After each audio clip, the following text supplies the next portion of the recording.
Hello everyone, and welcome to this workshop about myth-busting, LGBTQ myth-busting. My name is Ramona Zalisa. I use they, them pronouns, and I am a trustee at Encompass Network. We're very happy about this series of talks during the LGBTQ plus History Month. So thank you, Kate, for making this happen, and thank you so much to Morwan and Zainabb, who are going to be introduced later on, and also explain what the whole they them pronouns is about. So without further ado, I hand it over to you, Kate, if you want to add anything on.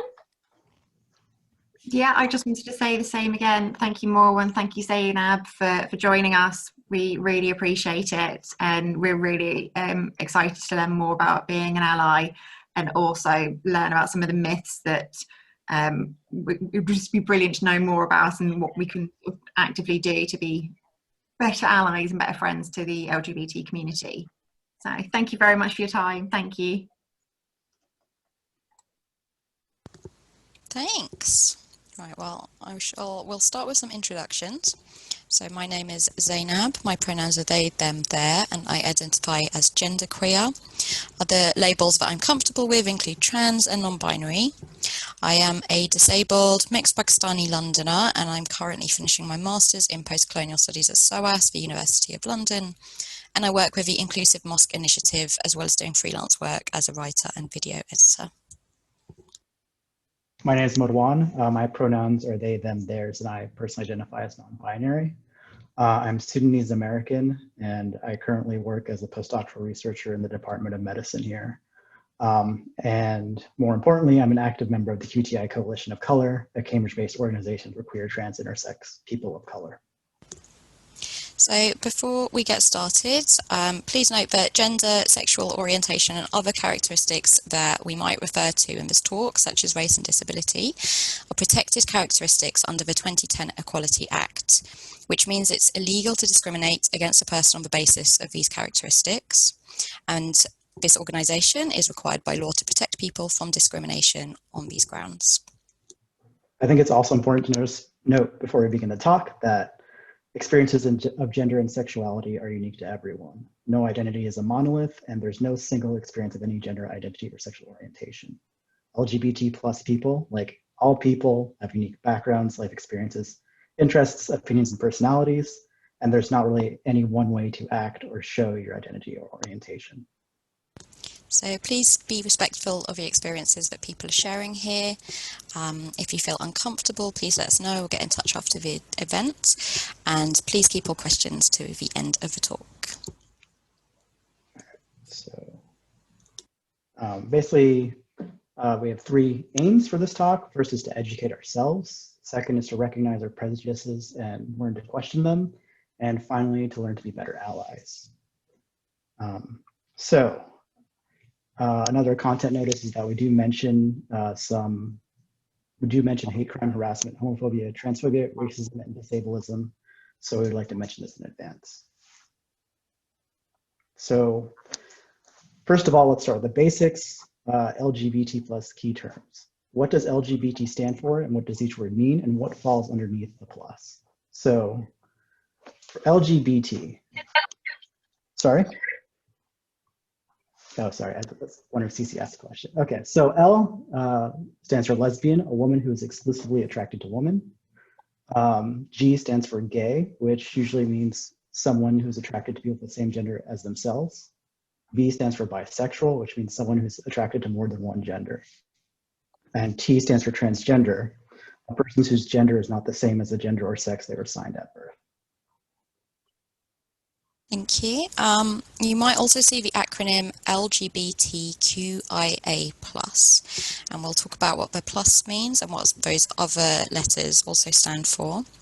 So Q for queer stands for, queer is an umbrella term for LGBT plus people, especially those who don't identify with the traditional categories.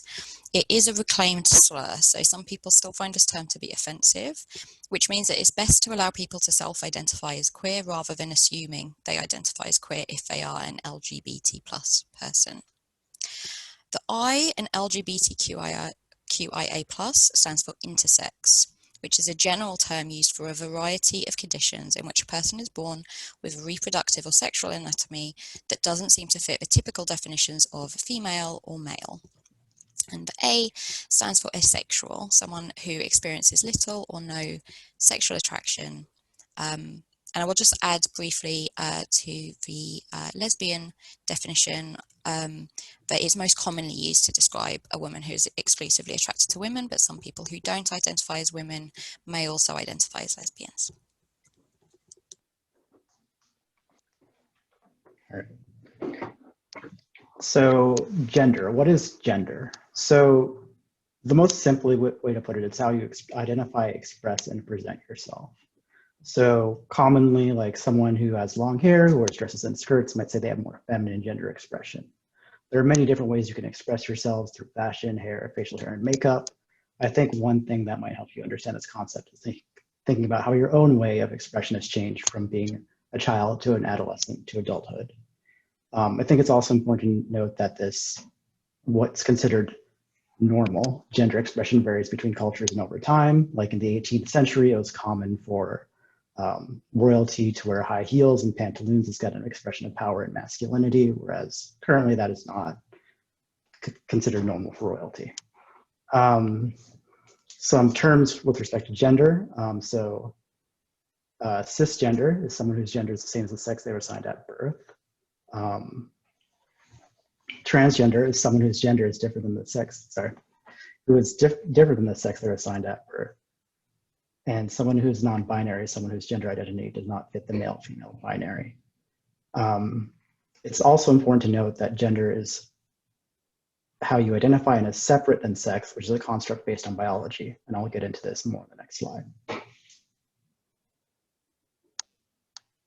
So I think one of the common questions that we got was about gender, sex, and sexual orientation.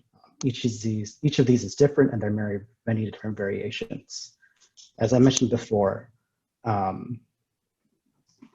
sex is constructed based on biology, gender is explicitly a social construct. And finally, sexual orientation regards gender an individual is attracted to.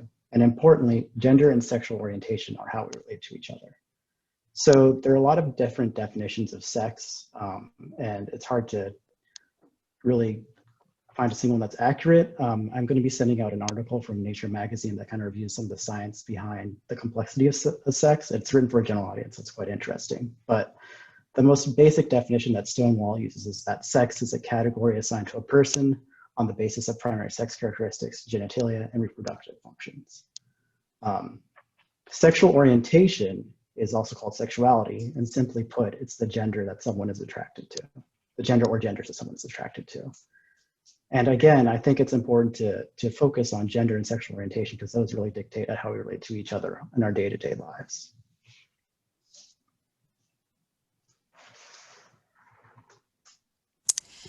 So being trans or transgender can come with a lot of daily difficulties and anxieties, such as feeling afraid of being outed by somebody else, or encountering discrimination when trying to use the bathroom, to name just a couple of difficulties. Having supportive friends can make a big difference to how trans people are able to navigate the world and receive a sort of emotional support as we face these difficulties and anxieties. Being trans isn't new. There are records of what we might now identify as transgender identities across thousands of years of art, literature, and oral storytelling. In the West, more people now have greater access to the language and history of trans identities, as well as feeling safer to publicly come out. Please note that the terminology that we're exploring today is based in our current context in Britain. So in other parts of the world, different languages used to describe LGBTQIA plus identities, and there are many different attitudes towards LGBTQIA plus people. So many other cultures don't assume cisgender or heterosexual identities to be the norm. There's a lot of variance around the world. So pronouns. Pronouns are very important for all of us and can be an important aspect of affirming the identity of trans people. Pronouns include he, him, she, her, they, them, and neopronouns like per, ze, them, and ea. Using the correct pronouns is important because it shows that you respect the person, similar to using somebody's name correctly. So calling someone by the wrong pronouns is called misgendering, and this can be upsetting for trans people as well as cis people. And it's important to remember that a person's pronouns can change over your life and are not, and may not be experienced as by all people as static. So to respect someone's gender, right, there are many different ways to go about this. But some of the basics are, if you don't know someone's pronouns, don't assume, but just ask. I mean, a good way to phrase it is, what pronouns do you use? I mean, that's much better than saying, are you a boy or a girl? Another way is like when you meet someone, you could say, you know, for example, your name is Paul. Hi, I'm Paul. I use he, him pronouns. Or what's your name and what pronouns do you use? And it's important to note that everyone makes mistakes. If you accidentally misgender someone, it's okay, but try to correct yourself if you realize it mid-conversation. And finally, it's really important to be sensitive. You know, don't ask trans people about personal intimate details, like about their surgical status, their life before transition, or their previous names, etc. You know, just respect people and let them be who they are.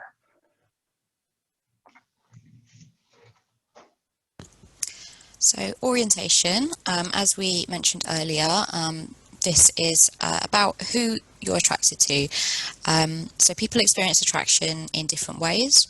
Some people distinguish between sexual and romantic attraction, while for other people, the sexual and romantic attraction aren't considered separate. So what is sexual orientation?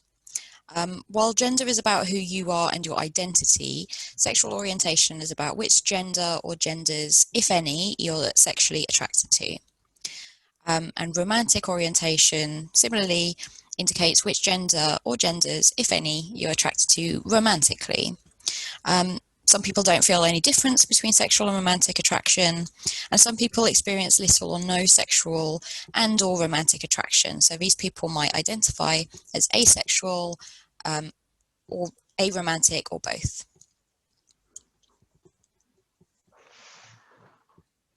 So some things about romantic and sexual orientation. Like gender, sexual orientation and attraction can change and evolve over time. Some people might go through a period of questioning.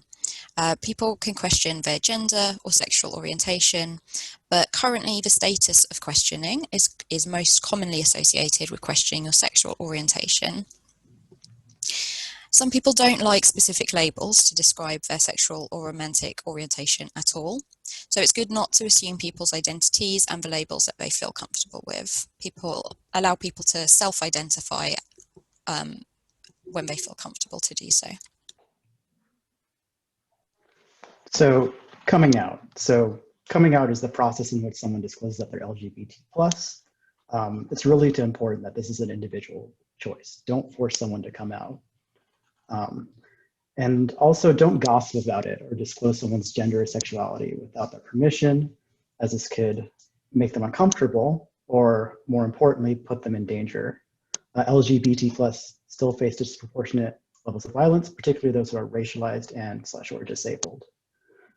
Finally, be careful about tagging people on social media. Some people aren't out to their family or all of their friends, or might not feel comfortable being publicly tagged in photos, memes, or events. Please just ask people if they're okay with this if you're not sure.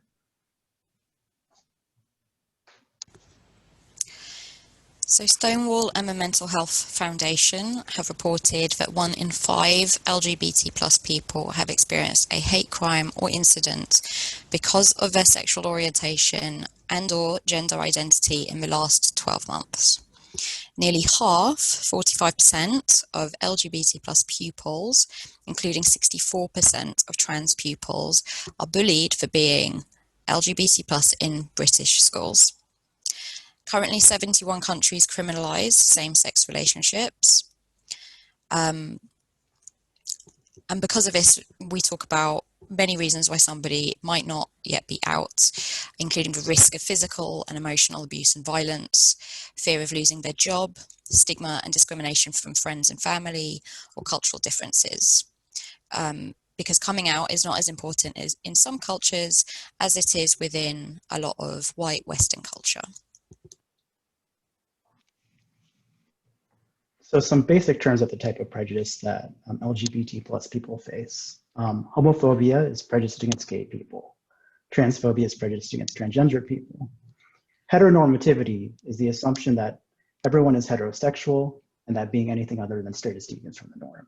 And then cisnormativity is the assumption that everyone is cisgender and that being transgender is abnormal and inferior. You might have heard the term microaggression. So microaggressions are statement, action, or incident regarded as an instance of indirect, subtle, or unintentional discrimination against members of a marginalized group. For example, staring at someone who you think is trans, or you assume is trans, or asking personal questions about a trans person's body, or asking about the sex life of an LGBT plus person. And finally, gender roles. They're kind of a narrow definition for behaviors for men and women, the idea that they're male or female. So like the idea that they're male or female roles in LGBT plus or heterosexual relationships. Try to avoid trying to understand people's relationships using that kind of framework because it's not accurate for almost a wide range of relationships, heterosexual or LGBT plus. So I think in order to be a good ally, you need to understand what privilege is. So privilege is the most simple way to put it. It's the absence of discrimination due to social and institutional structures which favor certain characteristics or identities. Being cisgender and or straight means you don't have to face certain kinds of discrimination. It's not the same thing as saying you've had an easy life free of problems. And even if you experienced marginalization or discrimination as an LGBT plus person, it doesn't mean that you understand all forms of discrimination. And importantly, having privilege isn't something you need to feel guilty about, but it's good to be aware of it. And understanding that you have privilege is essential for being a good ally, because you can use that privilege to raise the voices of those who are otherwise being ignored.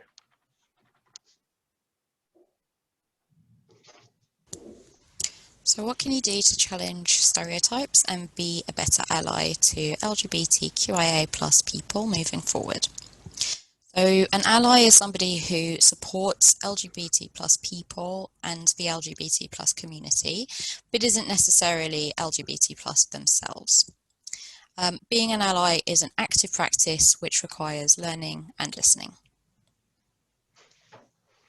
So the first thing that you can do is to listen. As an ally, you won't experience certain types of discrimination that the people in the marginalised group that you want to support have done.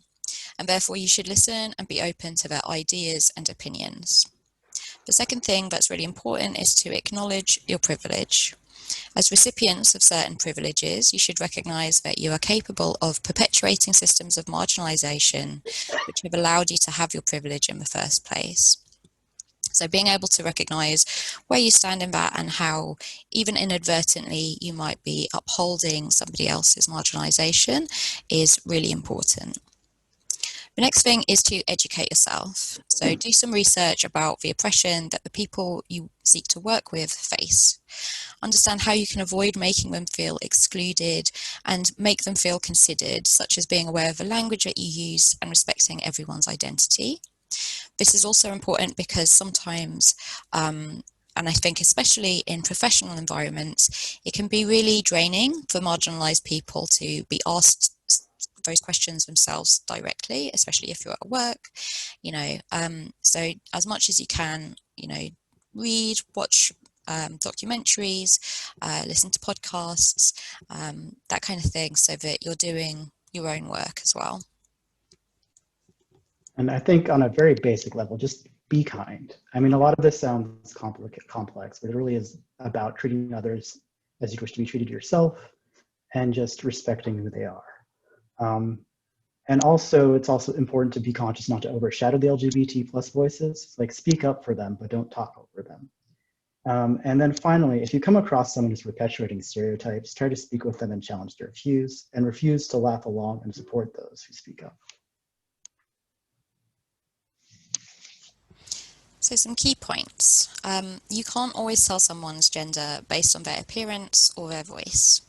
So until someone tells you how they would like to be spoken about, try and use gender neutral terms when talking about them. So for example, instead of saying there is a gentleman at reception who says he is here to see you, you could say there is someone at reception who says they are here to see you.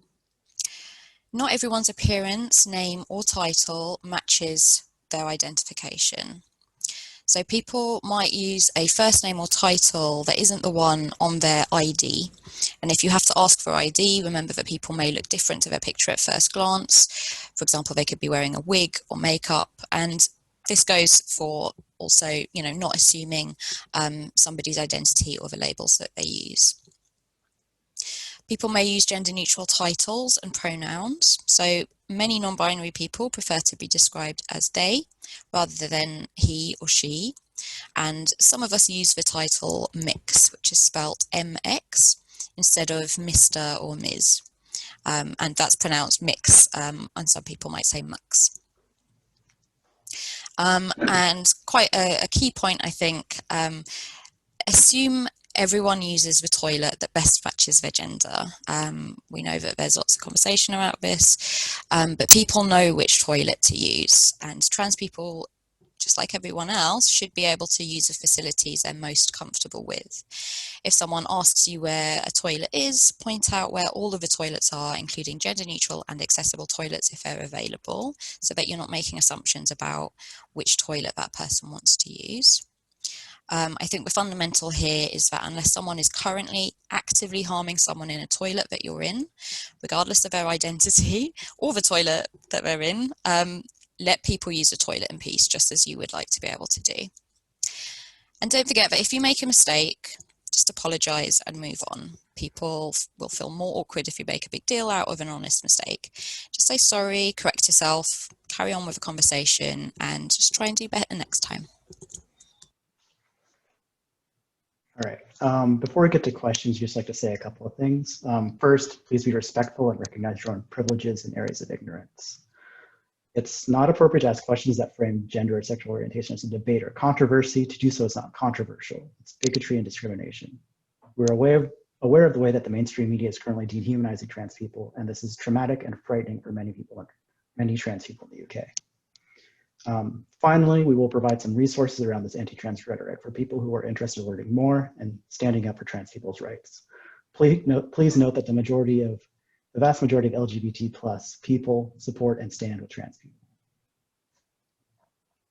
So here's some further resources, and with that, we can get to some questions. We're also going to email these resources as well.